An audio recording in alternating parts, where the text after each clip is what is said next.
and welcome to our primary assembly for this week. I hope you've all been following your online classes and enjoying your time together. And well done for all of the learning that you've been doing this week. There's been some fantastic work done again in school this week. This week in our assembly, I'm going to be thinking with you about how it's important that we all join in and that we all contribute. We're going to be learning a story about a man who achieved something wonderful, but he wouldn't have been able to achieve that without the help of many, many people all playing their part. After our story, we're going to be looking at the certificates for this week, and we're going to see who's been working super hard.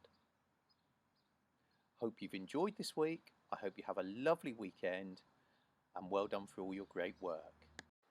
I wonder if you know who this man is.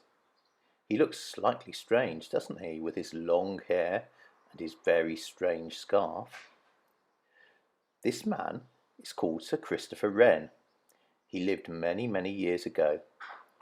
And one of the incredible things he did was design buildings. Many of his buildings are still standing today. Let's take a look at one now.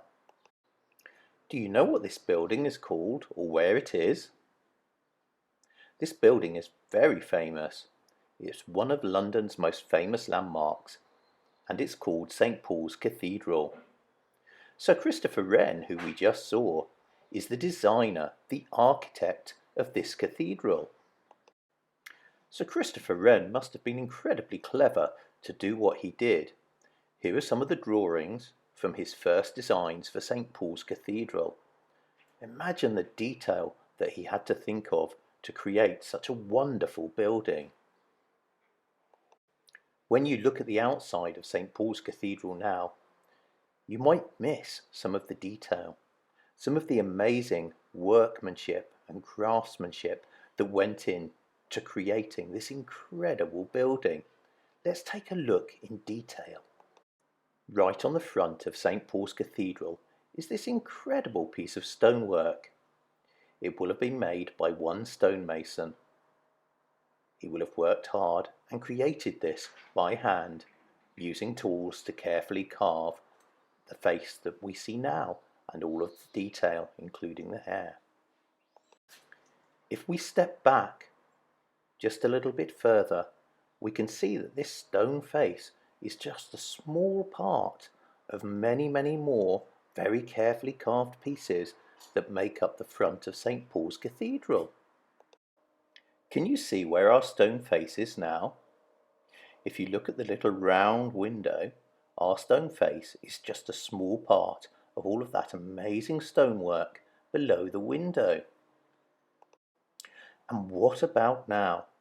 Can you see where the stone face is now? If you look carefully on the right hand side, about halfway up, you'll see the small round window. And our stone face that we were looking at is just below this, in amongst all of the incredible carving that makes up the front of St. Paul's Cathedral. I bet Sir Christopher Wren, even with his careful designs, couldn't have managed to do this all on his own.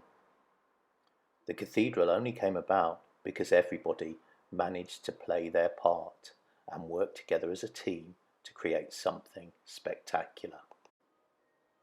In a team, everybody has a role, and the most important thing is playing your part. Let's have a look now at the certificates for this week and see who's been working extra special hard in their classrooms.